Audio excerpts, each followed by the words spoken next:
Mari sekali lagi kita akan masuk di dalam doa. Bapa dalam kerajaan surga, bersyukur dan berterima kasih ya Tuhan untuk kesempatan kami boleh beribadah bersama-sama pada kesempatan pagi hari ini. Kalau sebentar kami akan merenungkan firman-Mu ya Tuhan, pakai hamba-Mu dalam segala keterbatasannya. Kiranya Engkau juga boleh mempersiapkan hati setiap kami, dan Engkau juga boleh menyatakan kebenaran-Mu sehingga kami sungguh-sungguh boleh mengenal Engkau Allah yang benar. Sehingga apapun yang terjadi pada kami tahu di manakah Engkau pada waktu kami memerlukan-Mu. Terima kasih ya Tuhan, kami silakan memberikan firman Tuhan sebentar ini dalam nama Yesus kami berdoa dan kami bersyukur. Amin. Ya sekali lagi shalom Bapak Ibu Saudara sekalian, shalom. Bersyukur hari ini kita boleh merenungkan firman Tuhan bersama-sama. Tema yang diberikan kepada saya, tema yang cukup menarik dan saya percaya sangat relevan. Ya, di manakah Allah ketika aku membutuhkannya? Ya, saudara, saya ingin mengajak kita melihat dua bagian firman Tuhan, kedua-duanya dari kitab Mazmur. Yang pertama kita akan melihat Mazmur pasal yang ke-113, ayat yang ke-5 hingga ayatnya yang ke-6. Ya, Mazmur pasal ke-113 ayat yang ke-5 hingga ayatnya yang ke-6. Jika sudah menemukan, saya akan membacakan bagi setiap kita, biarlah kita boleh memperhatikannya bersama-sama. Ya, demikianlah firman Tuhan. Mazmur pasal ke-113 ayat 5 dan ayat yang ke-6. Siapakah seperti Tuhan Allah kita yang diam di tempat yang tinggi, yang merendahkan diri untuk melihat ke langit dan ke bumi. Sekali lagi ya, siapakah seperti Tuhan Allah kita yang diam di tempat yang tinggi, yang merendahkan diri untuk melihat ke langit dan ke bumi. Satu lagi Mazmur kita akan melihat dari Mazmur pasal ke-68. Ya, Mazmur pasal ke-68 ayatnya yang ke-6. Mazmur 68 ayatnya yang ke-6. Ya, kembali saya akan membacakan, mari kita memperhatikannya bersama-sama. Dikatakan apa? Mazmur 68 ayat yang ke-6, Bapa bagi anak yatim dan pelindung bagi para janda. Itulah Allah di kediamannya yang kudus. Bapa bagi anak yatim, pelindung bagi para janda. Itulah Allah di kediamannya yang kudus. Ya saudara, saya percaya tema kita di manakah Allah ketika aku membutuhkannya merupakan satu tema yang khususnya relevan pada saat-saat yang seperti ini. Ya karena saudara, kapan ya kita secara khusus bertanya di manakah Allah ketika aku membutuhkannya? Apakah kita bertanya kalimat seperti ini ketika segala sesuatunya berjalan dengan baik? Apakah kita bertanya seperti ini ketika kita mengalami keberhasilan demi keberhasilan? Di mana Allah ya? Karena aku mau berterima kasih kepada Dia, begitu ya. Di mana Allah yang telah memberkati aku? Ya, saya tidak mengatakan bahwa setiap kita adalah umat Tuhan yang tidak tahu berterima kasih, bukan itu. Tapi seringkali kapan kita secara sungguh-sungguh merasa perlu untuk memastikan Allah itu ada, jangan sampai Allah itu tidak ada. Ya seringkali adalah ketika kita di dalam situasi yang memiliki pergumulan. Betul ya? Ya sehingga itu kenapa tadi saya mengatakan saat-saat seperti ini, ya ketika COVID sepertinya hampir berlalu, tapi kok hampir terus ya, tidak pernah sungguh-sungguh itu berlalu. Ya sehingga di satu sisi di Malang Car Free Day juga sudah mulai ada, tapi di sisi yang lain yang meninggal karena COVID kok ada berita juga mengalami pelonjakan. Ya tapi ternyata bukan cuma sekedar COVID ini.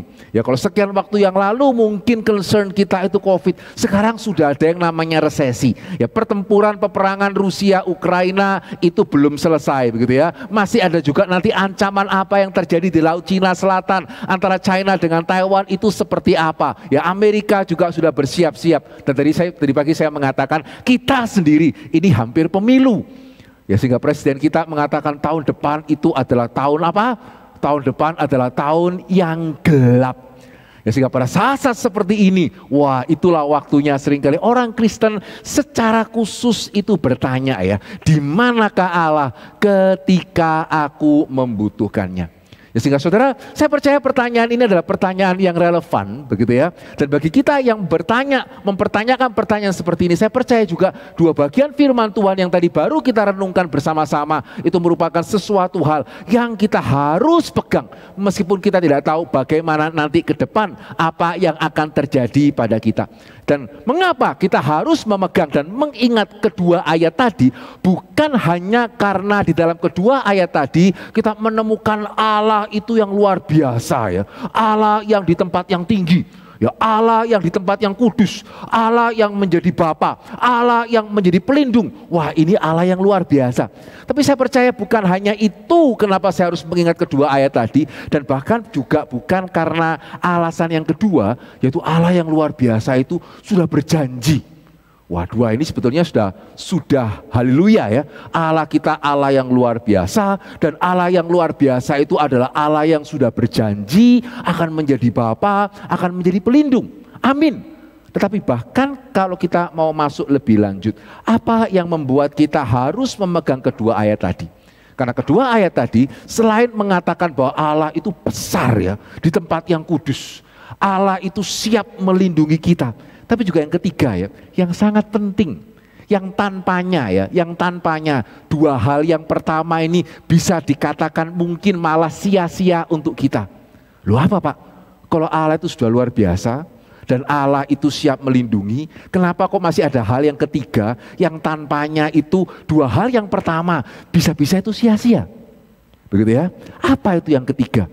Yang ketiga itu adalah kedua ayat tadi memberitahukan kepada kita bahwa Allah itu jujur adanya. Betul ya?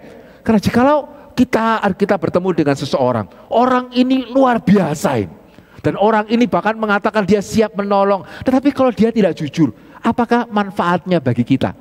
Ya, apakah manfaat kebesarannya itu bagi kita? Dan apakah manfaat kesiapan janji-janjinya bagi kita kalau kita tidak percaya bahwa yang bersangkutan itu jujur? Jangan-jangan seperti pada waktu kampanye pemilu begitu ya, janjinya begitu banyak, tapi kemudian setelah menjabat yang direalisasikan kok tidak sebanyak yang dijanjikan.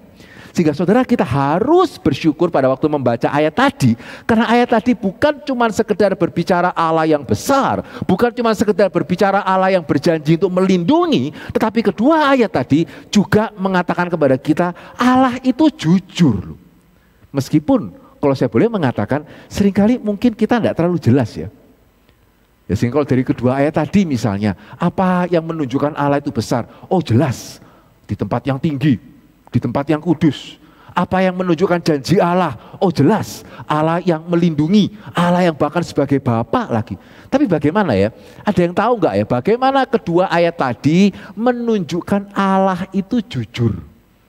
Ya dari mana? Ya dari kedua ayat tadi kita bisa menyimpulkan bahwa Allah itu jujur. Nah seringkali orang Kristen kita tidak melihat aspek ini. Tapi kalau saya boleh mengatakan, kenapa dari ayat tadi kita melihat Allah itu jujur? Karena salah satu tanda kejujuran adalah keberanian untuk mengatakan apa adanya, ya khususnya ketika yang apa adanya ini tidak baik adanya. Begitu ya? Ya sehingga kalau kita mau tahu orang ini jujur atau tidak ya, bukan cuma ketika segala sesuatu hal yang baik dia mengatakan apa yang baik, tetapi ketika segala hal tidak baik dia berani ngomong enggak? Ya dia berani mengatakan apa adanya enggak? Atau demi untuk supaya relasi kita itu tetap baik begitu ya, maka dia mengatakan A padahal sebetulnya realitanya itu B. Ya sehingga pada waktu seseorang berani berkata apa adanya, kita melihat wah ini indikasi awal, indikasi penting. Ya ketika dia mengatakan apa, saya bisa percaya kepadanya. Dan saudara persis itu ya yang dikatakan oleh kedua ayat tadi, ya khususnya di ayat yang kedua yang kita baca bersama-sama, yang meskipun seringkali kadang-kadang orang Kristen tidak menyadari. Ketika Alkitab mengatakan Allah adalah Bapa bagi anak yatim, Allah adalah pelindung bagi para janda, di mana jujurnya Allah? Di sini kita melihat Alkitab itu jujur. Pada waktu Alkitab mengatakan Allah itu pelindung bagi anak yatim, Bapa bagi anak yatim, pelindung bagi para janda, itu berarti Alkitab mengatakan ini dunia berdosa. Ya, ini dunia berdosa. Dan di dalam dunia berdosa yang namanya evil, yang namanya kejahatan, yang namanya kemalangan itu ada. Sehingga dua orang yang saling mengasihi, berjanji sehidup semati, bisa salah satu mati dulu. Itu kenapa ada yang namanya janda. Betul ya? Ya sehingga kalau Alkitab tidak mengatakan ada kematian begitu ya, dari mana ada yang namanya janda?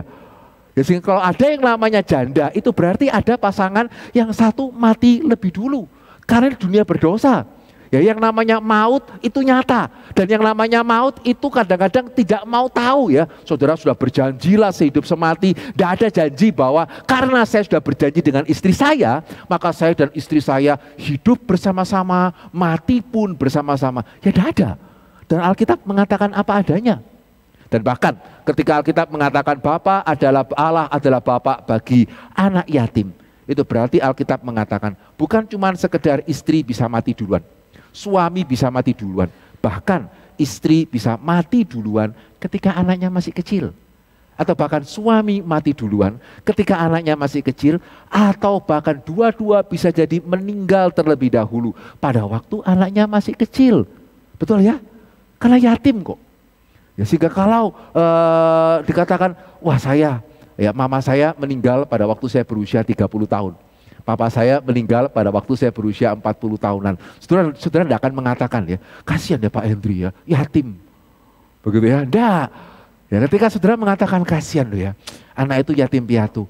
Pertanyaan kita adalah dia usia berapa? Dan pada waktu kita menanyakan dia usia berapa, kita sudah menduga usianya belum usia mandiri. Itu kenapa disebut sebagai anak yatim. Itu bedanya dengan saya yang meskipun sudah tidak lagi papa mama ada di dunia ini, tetapi mereka meninggal ketika saya sudah mandiri. Sehingga pada waktu Alkitab mengatakan ya, Allah adalah Bapa dari anak yatim. Itu berarti saudara mau orang percaya, mau orang tidak percaya, saudara mau orang Kristen, saudara mau orang tidak Kristen, tidak ada jaminan bahwa suami kita, istri kita itu akan umurnya sama dengan kita atau sama panjangnya dengan kita. Tidak ada jaminan untuk anak kita bahwa orang tuanya akan terus ada sampai mereka itu besar. Tidak ada. Cuman bedanya ada janji bahwa Tuhan akan menyertai mereka. Nah, setelah saya percaya ini kebenaran yang kita harus pegang dengan sungguh-sungguh. Karena tadi saya mengatakan Alkitab tidak pernah memberikan kepada kita janji yang palsu. Tetapi kalau kita ada hati-hati, seringkali mungkin kita yang kurang membaca Alkitab, kita akhirnya tidak melihat apa yang sebetulnya Alkitab itu katakan. Ya, sehingga pertanyaannya, di manakah Allah ketika aku membutuhkan dia? Apakah ini pertanyaan yang sah? Saya percaya itu pertanyaan yang sah, cuman cara bertanyanya bagaimana ini mesti hati-hati. Ya, karena seringkali pada waktu kita bertanya, di manakah Allah ketika aku membutuhkannya? Seringkali itu sudah mirip dengan gugatan. Betul ya? Kenapa Tuhan membiarkan aku menjadi janda? Ya, kenapa Tuhan membiarkan aku menjadi anak yatim? Ya, di manakah Allah ketika aku membutuhkannya? Betul ya? Ini bukan lagi merupakan suatu pertanyaan, ini seperti merupakan suatu gugatan. Seperti Allah ini sudah ingkar janji, atau seperti Allah itu utang, dan utang itu tidak bayar, sehingga kita merasa berhak untuk mengadili Allah, menghakimi Allah. Padahal, di manakah Alkitab pernah memberikan janji-janji yang seperti itu? Nah saudara, saya mengamini ya, pastinya ya, ditinggal oleh orang yang kita kasihi, dan apalagi ditinggal secara mendadak, pastinya itu tidak mudah. Betul ya? Di dalam jemaat kami sendiri juga ada ya, yang karena COVID meninggal, dan meninggal dalam waktu yang cepat. Begitu ya? Saya bisa mengamini situasinya memang tidak mudah. Tadi saya mengatakan mama saya meninggalkan saya pada waktu usia 30 dengan begitu cepat. Pagi baru telepon-teleponan. Begitu ya? Malam saya ditelepon oleh adik saya, kamu ke rumahnya mama ya, mama meninggal. Pagi baru telepon, ya sehingga saya cepat-cepat ke rumah beliau, dan betul ya, ambulans sudah ada di sana, ya mama saya sudah terbaring di lantai, didiagnosis kemungkinan itu jantung, ya sehingga beliau itu pada waktu jalan kelihatannya pada waktu itu jantungnya sudah berhenti, sehingga pada waktu jatuh itu sudah tidak ada menahan apa-apa sama sekali.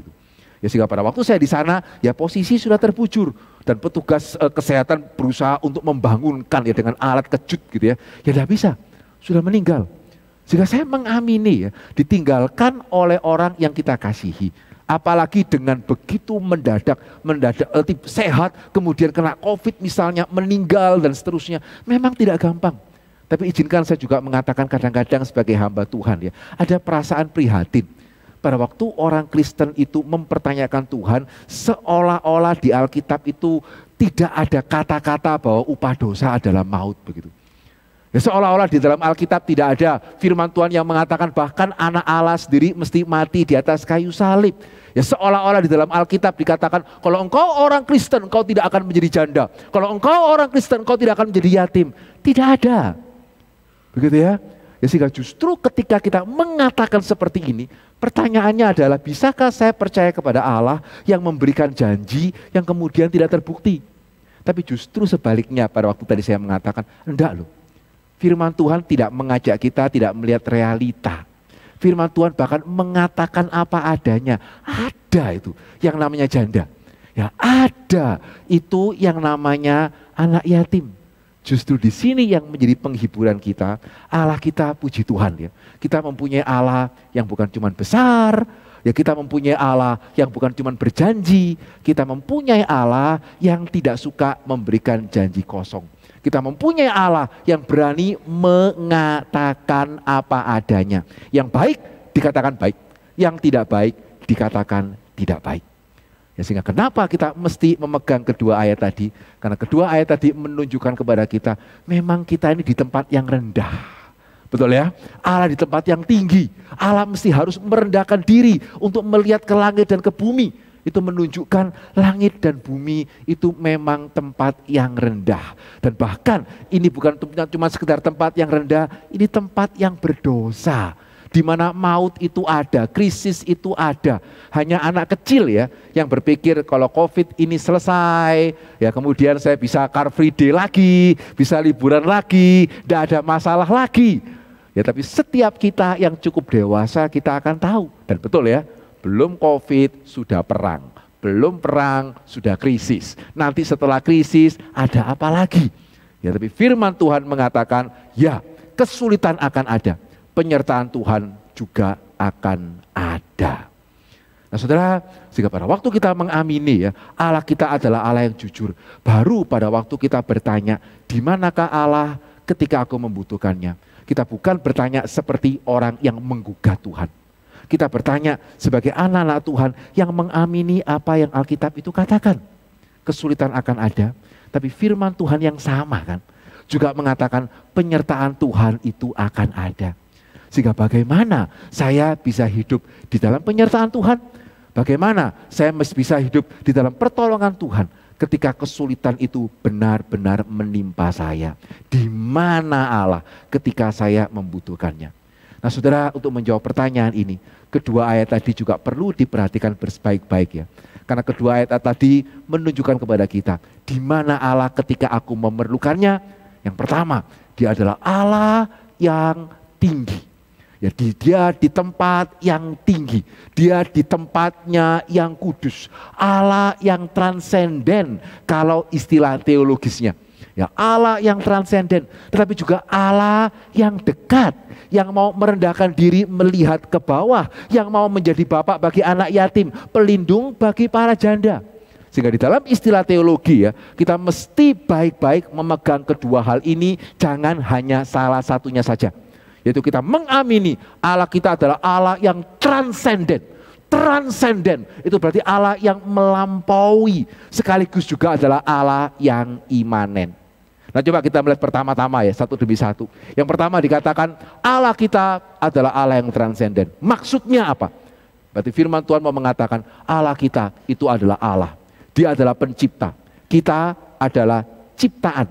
Dan mau bagaimanapun dekatnya kita dengan pencipta, mau bagaimanapun dekatnya Allah dengan kita, pencipta itu pencipta, ciptaan itu ciptaan. Antara kita dengan Tuhan tidak pernah akan mungkin sejajar. Amin ya. Sehingga saudara, saya bersyukur sekali pujian hari ini sangat baik. Saya mengamini Allah itu adalah sahabat kita, bahkan Bapak kita begitu ya. Tetapi kita mesti mengingat ya bagaimanapun juga Bapak kita adalah Allah. Sehingga sedekat-dekatnya Allah dengan kita, tidak pernah manusia dengan Allah itu sejajar. Ya, sehingga Cornelius Van Til, ya, salah seorang profesor apologetika di Westminster Theological Seminary, ya pada waktu dia mengajar, dia seringkali menggambarkan dua buah lingkaran. Ya, pada waktu itu belum ada LCD, LED ya, pakai papan ya sama kapur gitu ya. Jadi setiap kali dia mengajar, dia membiasakan gambar dua lingkaran. Satu lingkaran besar, satu lingkaran kecil. Begitu ya. Untuk apa? Untuk selalu mengingatkan mahasiswanya ya. Allah itu Allah. Kita itu kita. Allah itu berdaulat mutlak karena dia menciptakan segala sesuatu. Menciptakan segala sesuatu dari tidak ada menjadi ada. Dan menciptakan segala sesuatu hanya dengan berfirman. Yang berarti menunjukkan tidak Allah, tidak ada selain Allah bahan ciptaan lain yang sejajar. Begitu ya. Demikian juga Allah tidak memerlukan asisten lain yang sejajar. Dari tidak ada menjadi ada. Ya, dan hanya dengan berfirman. Itu kenapa teologi reform kita sangat menegaskan kedaulatan Allah, kemahaan Allah yang tidak pernah bisa disamakan dengan kita. Nah, saudara, kita mesti hati-hati ya. Karena tanpa sadar, ya kita hidup dalam dunia ya, khususnya hari ini relativisme kan. Orang tua dan anak samalah, hoping, sahabat-sahabat. Begitu ya, jadi seolah-olah antara orang tua dengan anak sama, semua kita itu sama. Dan bahkan tanpa kita sadari pada waktu kita sekolah, gitu ya, kita belajar kan, 0, 1, 2, 3, 4, 5, 6, 7, titik, berapa? Berapa? 1, ya sama kan, maksudnya ilmu kita yang kita dapat sama ya. 1, 2, 3, 4, 5, kan kepanjangan ya akhirnya. Titik, berapa? Apa? Ya sudah ada suara tadi, apa? Titik, 10, apa? Titik, tidak terhingga. Ingat ya pelajaran sekolah ya, betul ya. Garis bilangan 1, 2, 3, 4, 5, 6, titik, tidak terhingga. Nah, saudara, terlepas dari fungsinya untuk hal matematika, kita tidak sedang perkuliahan matematika ya. Secara teologi itu problematik loh. Ya karena kalau 1, 2, 3, 4, 5, 6, titik, tak terhingga. Pertanyaan saya, tak terhingga kurang 1 itu berapa? Tak terhingga kurang 1 berapa? Gitu ya, kalau 1, 2, 3, 4, 5, 6. 5 kurang berapa menjadi 1? 5 kurang 4. 5 kurang 1 berapa? 4, begitu ya. Tapi kalau titik, tak terhingga, pertanyaan saya ya, tak terhingga kurang 1 berapa? Hah? Tak terhingga kurang 1 berapa? Ya tetap tak terhingga. Amin ya. Betul ya? Ya sehingga di sini kita melihat kenapa tadi saya mengatakan kurang tepat, karena sebetulnya tak terhingga itu tak terhingga. Dari apa yang terhingga 1, 2, 3, 4 itu kan terhingga ya. Tidak pernah kalau ditarik terus gitu ya menjadi tak terhingga. Tidak bisa itu. Tak terhingga itu tak terhingga. Terhingga itu adalah terhingga. Allah itu Allah, kita itu adalah ciptaan. Sehingga kita orang Kristen ya, kita menghormati orang tua kita. Kita hanya menyembah Tuhan. Ini harus dipegang dengan baik. Ya, salah seorang saudara dari papa saya, pada waktu papa saya meninggal begitu ya, kita cari kuburan dan seterusnya. Terus dia tanya, dia bukan Kristen sih. Kemudian dia menanyakan, orang Kristen tidak menghormati orang tua ya? Ya, kenapa kok tidak mau pegang Yosua begitu ya, menyembah gitu. Saya mengatakan enggak, lu salah lu. Begitu ya, kita cari pada waktu kita mencari makam apa semua kita cari yang baik. Cuman kita tidak menyembah, kita menghormati orang tua, kita menyembah hanya Tuhan.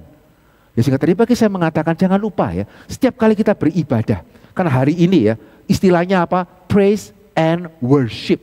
Salahkah itu? Tidak. Tapi bisa bermasalah kalau kita tidak hati-hati, seolah-olah praise and worship itu merupakan sesuatu hal yang sejajar. Tidak. Kita datang untuk worship, kita datang untuk menyembah Tuhan. Di dalam bagian dari menyembah Tuhan itu ada praise. Di dalam bagian dari menyembah Tuhan itu ada mendengarkan firman. Dan dalam bagian dari menyembah Tuhan itu ada persekutuan satu sama yang lain. Tetapi perlu diperhatikan, menyembah Tuhan itu adalah menyembah Tuhan. Itu sesuatu awal yang harus dijaga dengan sungguh-sungguh. Dan kalau saya boleh mengatakan, kadang-kadang tanpa disadari ya, gereja menyamakan praise and worship sama seperti tadi menyamakan yang terhingga dengan tak terhingga. Ya, sehingga tadi pagi saya cerita pada waktu saya studi di Singapura, gitu ya, saya sengaja memang beribadah di gereja-gereja yang berbahasa Inggris. Ya kan saya juga ingin mengalami, ingin lihat juga gitu ya, terus ingin tahu juga ibadahnya seperti apa. Satu hal yang membuat saya agak sedikit susah hati, begitu ya, karena pada waktu saya beribadah di sekian gereja berbahasa Inggris ya, kok sama ya? Kok mempunyai kesamaan yang berbeda dengan kalau kebaktian di gereja berbahasa Indonesia atau kebaktian di Indonesia seperti di sini? Perbedaannya apa Pak? Ya jelas yang pertama mereka bahasa Inggris, kita bahasa Indonesia, begitu ya. Tapi bukan itu sih. Ya tapi yang mengganggu saya adalah mereka tidak ada pengakuan dosa seperti tadi kita. Begitu ya. Sejauh apa yang saya tahu, sejauh gereja yang saya pernah kunjungi, ya, tidak ada doa pengakuan dosa seperti yang tadi ada di tempat ini dan juga di gereja-gereja yang lain. Sehingga kalau nggak ada doa pengakuan dosa, terus kemudian liturgosnya mengatakan apa Pak? Ya mari kita memuji Tuhan. Ya mari kita datang kepada Tuhan, mari kita memuji Dia. Tapi kalau ditanya ya, salah nggak sih? Ya memuji Tuhan, salah enggak? Salah enggak? Bukan cuma enggak ya, tadi kan pemazmur bahkan mengatakan, baiklah kita memuji Tuhan. Betul? Sehingga kenapa terus kemudian, wah ini Pak Hendri suka mempermasalahkan dia. Ya, orang sudah datang memuji Tuhan kok. Ini hamba Tuhan Reform ini memang yang enggak salah disalah-salahkan begitu ya. Ya saudara tidak. Ya, apakah Allah itu layak dipuji? Amin. Ya, apakah Allah layak ditinggikan? Harus. Apakah saya layak memuji Tuhan? Itu pertanyaan yang tidak sama. Ya, contohnya sebagai perbandingan, jikalau Pak Jokowi datang ke Malang, apalagi misalnya meresmikan gedung ini, kalau jemaat mengadakan perluasan begitu ya, dan bisa ada kesempatan mengundang beliau untuk meresmikan, apakah Pak Jokowi itu layak disambut? Ya tidak usah nanya, ya sudah pasti. Apakah saya layak menyambut dia? Itu tidak sama. Memahami ya? Ya Pak Jokowi layak disambut, dengan saya layak berdiri di depan dia, jabat tangannya dia sambil menghormat. Apakah saya boleh begitu saja menghampiri dia? Ya enggak, siapa saya? Padahal perhatikan, kita dengan Pak Jokowi, jabatan memang beda. Secara manusia sama. Presiden dengan rakyat secara manusia tidak ada bedanya sama sekali. Kita sama-sama adalah ciptaan. Ya, tapi itu pun tidak membuat saya kemudian layak untuk menyambut beliau, padahal beliau harusnya memang disambut. Kalau itu dengan manusia, mengapa kita merasa kalau Allah seolah-olah sudah bagus loh Tuhan saya mau ke gereja. Begitu ya, sudah bagus Tuhan saya mau nyanyi. Ya sudah bagus Tuhan saya pada waktu dengar firman Tuhan tidak ngantuk begitu ya, masih minta ini itu lagi. Nah saudara, itu menunjukkan kita tidak sadar siapakah kita. Sehingga kenapa di dalam gereja saya menganggap penting untuk harus ada doa pengakuan dosa, dan itu harus dipandang sebagai suatu bagian yang penting dari liturgi, bukan cuma sekedar rutinitas, karena itu menunjukkan saya sadar ya, saya ini menyembah. Saya sangat suka kata menyembah. Menyembah berarti saya ini yang mesti bertelut. Menyembah itu berarti antara saya dengan yang disembah itu tidak sama. Ya, menyembah itu kata yang di dalam relasi manusia secara khusus dipakai untuk relasi manusia dengan raja. Ya, manusia dengan presiden pun tidak dikatakan menyembah. Betul ya? Ya, sehingga pada waktu kita mendengar kata menyembah, itu biasanya konteksnya antara rakyat dengan raja, karena mereka mempunyai keyakinan raja ini merupakan titisan ilahi.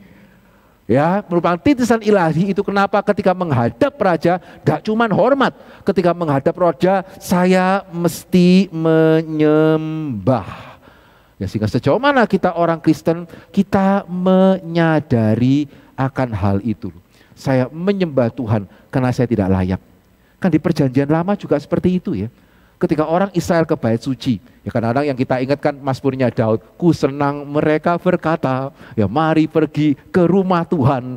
Ya, sehingga saudara mungkin membayangkan Daud ke rumah Tuhan seperti kita ke gereja, terus nyanyi bersama-sama. Bisa jadi betul, tapi saudara perlu menyadari, ketika orang Israel itu ke bait suci, yang mereka lihat pertama itu apa? Bukan orang yang lagi praise-praise begitu ya, tidak. Ketika orang Israel masuk ke bait suci, apa yang pertama kali mereka lihat? Bahkan bukan ruang kudus, apalagi ruang maha kudus. Mereka tidak bisa lihat kalau mereka bukan imam. Imam pun cuma bisa lihat setahun sekali. Sehingga pada waktu orang Israel masuk ke bait suci, setiap kali mereka masuk ke sana, apa yang mereka lihat? Binatang yang disembelih. persis di depan pintu masuk itu adalah mezbah bakaran, ya tempat darah itu mengalir, tempat bau-bauan daging yang terbakar itu tercium sampai kemana-mana, tempat persembahan itu diberikan kepada Tuhan. Sehingga setiap kali orang Israel beribadah mereka diingatkan, kamu orang berdosa. Tidak bisa orang berdosa langsung, Tuhan layak dipuji ya, saya memuji Tuhan. Tidak bisa.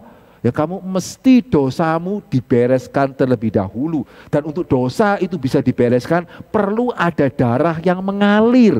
Bahkan perjanjian baru mengatakan darah domba itu pun tidak cukup. Harus darah anak domba Allah. Ya sehingga setiap kali kita beribadah, sejauh mana kita menyadari ya. Meskipun hari ini jelas kita tidak potong kambing, tidak potong domba di halaman gereja.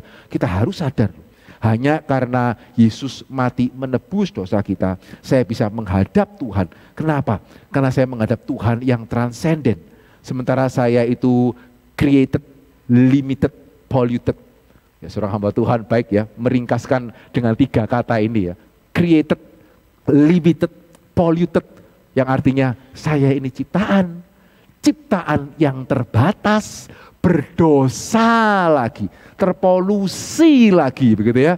Ya sehingga saya mesti sadar bagaimana saya datang kepada Tuhan. Dan saudara, ini yang indah ya. Justru pada waktu kita menyadari Allah itu transenden. Dia di tempat yang kudus, dia di tempat yang tinggi. Sehingga untuk melihat kita dia mesti merendahkan diri. Pada saat yang sama juga kita bisa mengamini Allah yang imanen, Allah yang dekat. Ya karena Allah yang mencipta itu ternyata juga adalah Allah yang memelihara, bukan cuma mencipta. Ya bahkan coba ya, kalau saya boleh pakai ilustrasi yang tadi saya pakai, boleh saya tahu? Tidak apa-apa ya, angkat tangan ya. Siapa di sini yang suka dengan hewan peliharaan? Boleh angkat tangan? Dan yang suka memelihara hewan? Satu pun di sini. Saudara suka memelihara apa dong gitu ya? Ada yang suka memelihara, tidak apa-apa lah ya, angkat tangan ya. 1, 2, ada lagi yang suka hewan peliharaan, ada di sana ya, ada ya, dan mungkin macam-macam ya, ada yang suka memelihara seekor anjing begitu ya, ada yang suka memelihara seekor kucing, ya kucing sama anjing sekarang tidak kalah mahal loh kucing itu ya, kucing 20 juta, 30 juta itu ya ada itu, ya tapi izinkan saya memastikan ya, mestinya tidak ada di antara saudara yang suka pelihara lalat ya, ada? Ya, atau kecoa, siapa di sini yang apa namanya sukanya kecoa? Tidak ada ya, ada nggak? Kecoa 15 juta gitu, ya, tidak ada ya, gitu ya. Tapi heran loh, hidup sama-sama hidup loh, ya. Meskipun anjing dan kucing yang tadi puluhan juta, makanannya juga tidak tahu berapa ratus ribu satu kantong gitu ya, itu hidup ya. Tapi heran ya, lalat, nyamuk, begitu ya, kecoa, yang kita tuh berusaha basmi, tapi ya tidak hilang-hilang itu. Ya siapa yang memelihara? Ya yang tidak mungkin kita mau memelihara, amin, begitu ya. Siapa yang memelihara? Kadang-kadang kita berpikir, ya itu hidup dengan sendirinya. Tidak ada yang hidup dengan sendirinya. Segala sesuatu yang hidup itu karena pemeliharaan Tuhan, kata firman Tuhan. Ya, sehingga kalau lalat itu masih hidup, begitu ya, nyamuk itu masih hidup. Ya ada pemeliharaan Tuhan. Sehingga firman Tuhan mengatakan, burung pun yang begitu murah itu tidak jatuh tanpa seizin Tuhan. Dan firman Tuhan yang sama juga mengatakan Allah bukan cuma memelihara, Allah juga memanggil kita. Allah juga menyelamatkan kita. Allah juga mengikat perjanjian dengan kita. Ada yang pernah tanya, kenapa kok Alkitab kita dibagi menjadi perjanjian lama dan perjanjian baru? Begitu ya. Kenapa kok bukan orde lama dan orde baru, terus orde reformasi mungkin gitu ya. Atau mungkin era lama dan era baru. Kenapa kok perjanjian lama dan perjanjian baru? Karena kita bukan cuma sekedar ciptaan. Ya kita tidak sama dengan lalat, atau bahkan tidak sama dengan orang-orang yang lain. Karena dengan kita, Allah mengikat perjanjian. Itu kenapa kita disebut sebagai umat. Itu kenapa kita menyebut Allah sebagai Tuhan kita. Ya karena kita adalah umat perjanjian. Allah menjadi Tuhan yang mengikat perjanjian dengan kita. Itu kenapa sampai hari ini ya jauh lebih populer Tuhan Yesus daripada Allah Yesus kan. Padahal tidak salah. Tapi kalau ada hamba Tuhan berdoa di dalam nama Allah Yesus, amin. Saudara agak merasa kurang tepat begitu ya. Padahal sekali lagi tidak salah ya. Tapi kenapa kita lebih populer dengan dalam nama Tuhan Yesus? Karena apa bedanya Allah dengan Tuhan? Elohim dengan Adonai. Kenapa Alkitab pakai dua istilah ini? Bukan karena bosen kalau cuma pakai salah satu gitu ya. Masa cuma dari awal sampai akhir disebut pakai Allah saja begitu ya. Ya mesti ada variasinya begitu ya. Bukan. Ya karena pada waktu Alkitab berbicara mengenai Allah, heran ya. Saudara lebih akrab Allah pencipta langit bumi atau Tuhan pencipta langit bumi? Yang mana? Saudara lebih akrab Allah pencipta langit dan bumi. Sebaliknya tadi ya, lebih akrab Allah Yesus atau Tuhan Yesus. Saudara lebih akrab dengan Tuhan Yesus. Itu bukan kebetulan dan itu tepat. Ya karena ketika Alkitab berbicara mengenai Allah, ya yang mau ditekankan bukan yang mau dipisahkan ya. Yang mau ditekankan adalah Allah yang menciptakan langit dan bumi. Tapi ketika Alkitab berbicara mengenai Tuhan Adonai, yang sebetulnya di perjanjian lama itu merupakan merupakan kata yang sama dengan Yehova. Ya, karena orang Israel merasa tidak cukup layak untuk menyebutkan Yehova, sehingga mereka menggantinya dengan Adonai sebagai satu sikap hormat yang kemudian di dalam perjanjian baru menjadi kurios, Lord, Tuhan. Ya, yang mau dikatakan adalah Yehova, itu Allah Abraham, Allah Ishak, Allah Yakub. Yang berarti Allah yang mengikat perjanjian dengan Abraham, dengan Ishak, dan dengan Yakub. Ya, sehingga itu kenapa hari ini kita berdoa di dalam nama Tuhan Yesus. Karena sebetulnya kita mengamini Allah itu Allah. Dia pencipta. Siapa saya? Sehingga saya boleh minta dia jaga anak saya lah, jaga rumah saya lah. Emangnya siapa? Ya, tapi kita bersyukur Allah mengikat perjanjian dengan kita. Kita bukan lagi orang asing di hadapannya. Sehingga sama ya, itu kenapa juga kita menyembah Tuhan. Kenapa kita harus sungguh-sungguh. Sehingga menyembah ini bagi saya luar biasa. Di satu sisi menunjukkan transendensi Allah. Tapi di sisi yang lain menyembah itu juga menunjukkan imanensi Allah. Ya, sehingga itu kenapa kita mesti sungguh-sungguh. Saya bersyukur sekali melihat gedung gereja yang penuh. Ya, saya bersyukur sekali meskipun saya tidak tahu ya masih ada enggak yang masih beribadah secara online, begitu ya. Karena kalau masih beribadah secara online, izinkan saya mendorong saudara ibadah secara onsite. Meskipun kalau ditanya, kenapa Pak? Ya apa kalau di rumah Allah tidak ada? Di rumah ada Allah enggak? Di rumah saudara ada Allah enggak?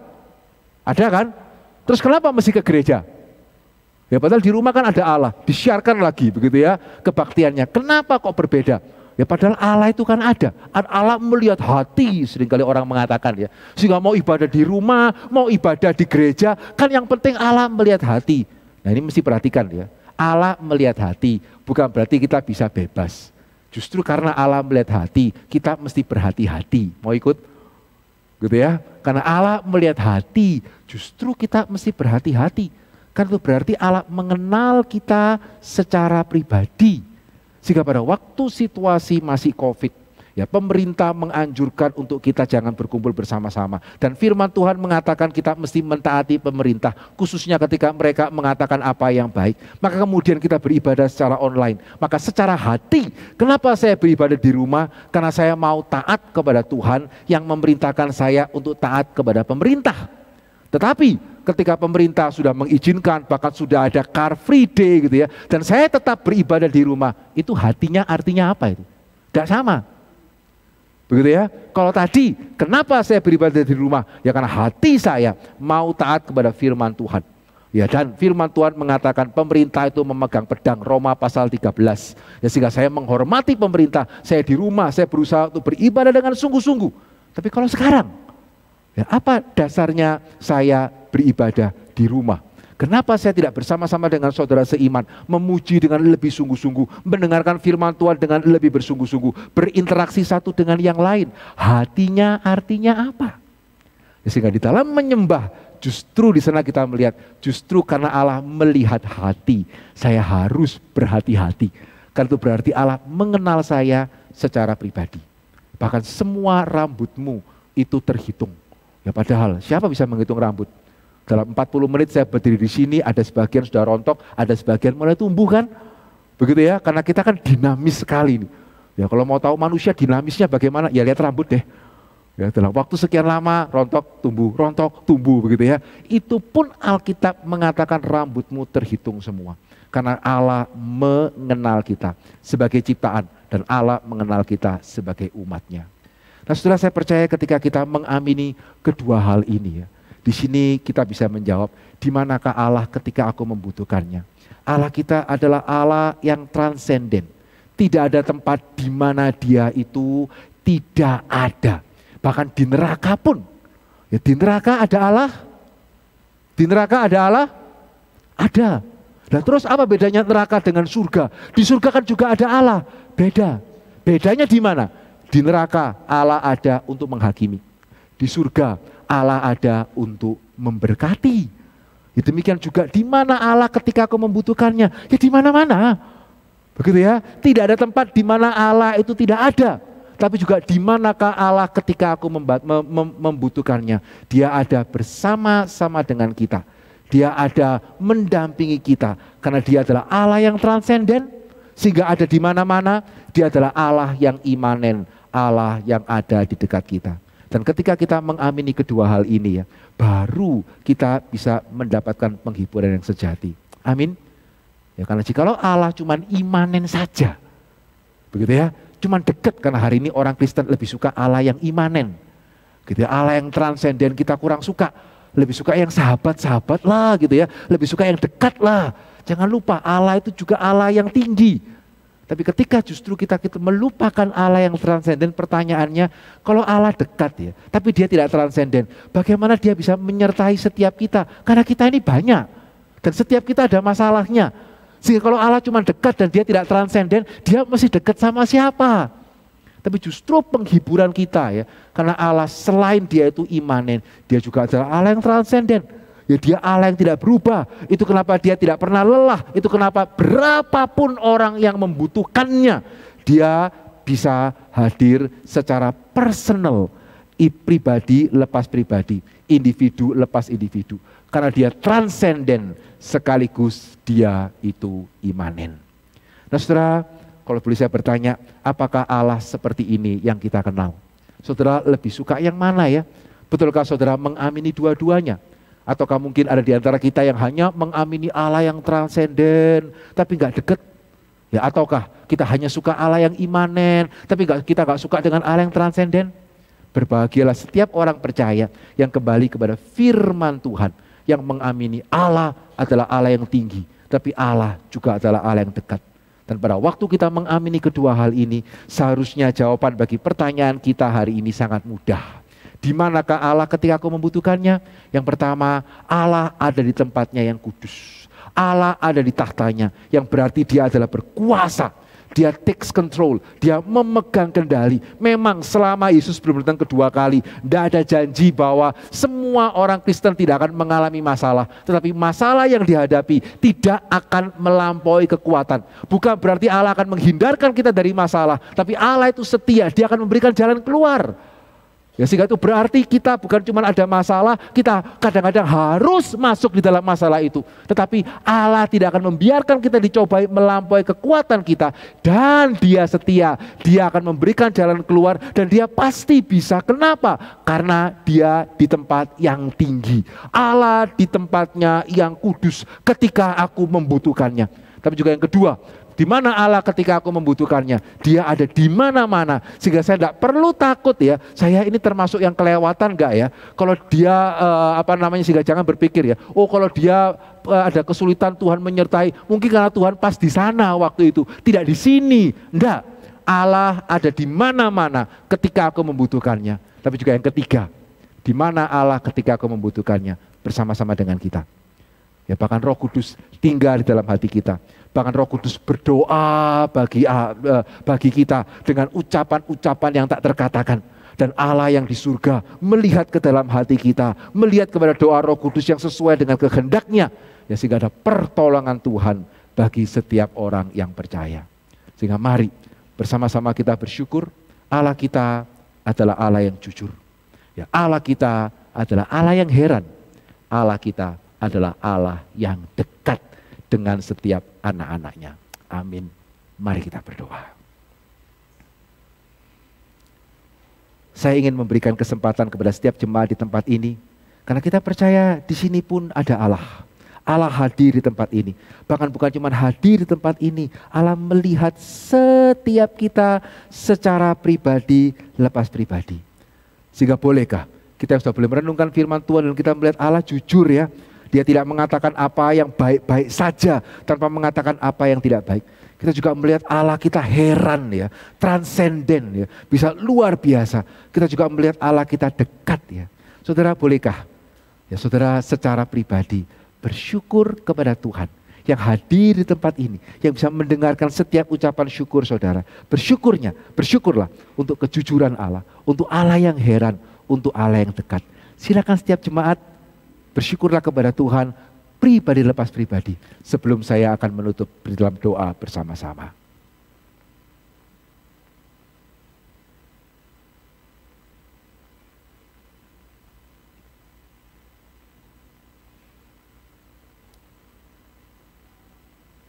Bapa di dalam kerajaan surga, bersyukur ya Tuhan kami boleh mengenal Allah yang jujur. Kami sungguh bersyukur ya Tuhan meskipun kami menyadari ampunilah kami. Kalau seringkali kami tidak sungguh-sungguh membaca firman-Mu ya Tuhan. Sehingga kami mengklaim sesungguhnya apa yang firman-Mu tidak katakan. Kami bersyukur ya Tuhan Kau tidak memberikan kepada kami janji-janji palsu. Kami bersyukur ya Tuhan Kau tidak mengajak kami hidup di awang-awang. Kami sungguh bersyukur Engkau mengatakan apa adanya. Bahwa selama di dunia ini janda itu bisa ada. Anak yatim itu ada. Bahkan kesulitan pencobaan itu ada ya Tuhan. Tapi kami juga bersyukur bagaimana Engkau juga boleh menunjukkan kepada kami betapa Engkau adalah Allah yang heran, yang duduk di tempat yang tinggi, di tahta-Mu yang kudus. Tapi juga bersyukur Kau menunjukkan kepada kami, Engkau mau merendahkan diri-Mu, menjadi bapak bagi anak yatim, menjadi suami, menjadi pelindung bagi para janda, yang akan melepaskan kami dari kesulitan, menunjukkan jalan keluar kepada setiap kami. Ya Tuhan, ajar kami beriman kepada-Mu, sehingga pada waktu kami bertanya, di manakah Engkau ketika kami membutuhkan-Mu ya Tuhan, kami tahu sebetulnya kami sudah tahu jawabannya itu apa. Ajar kami berharap, ajar kami beriman, dan biarlah ajar kami juga boleh melewati kesulitan kami bersama-sama dengan Tuhan. Ya Tuhan, mau berdoa bagi setiap jemaat Tuhan yang di dalam pergumulan entah karena COVID, entah karena krisis yang ada ya Tuhan. Ya Tuhan, jagalah iman kami. Ajar kami memandang Engkau dan tolonglah kiranya berikan jalan keluar kepada kami ya Tuhan. Sehingga pada waktu kami menjalaninya bersama-sama dengan Engkau, kami boleh menghibur yang lain, kami boleh menjadi kekuatan bagi yang lain. Terima kasih bahwa dalam kerajaan surga suara manusia sudah berlalu, kiranya Roh Kudus Tuhan yang boleh terus meneguhkan firman-Mu dalam hati kami. Di dalam nama Yesus kami berdoa dan kami bersyukur. Amin. Terima kasih, Tuhan memberkati.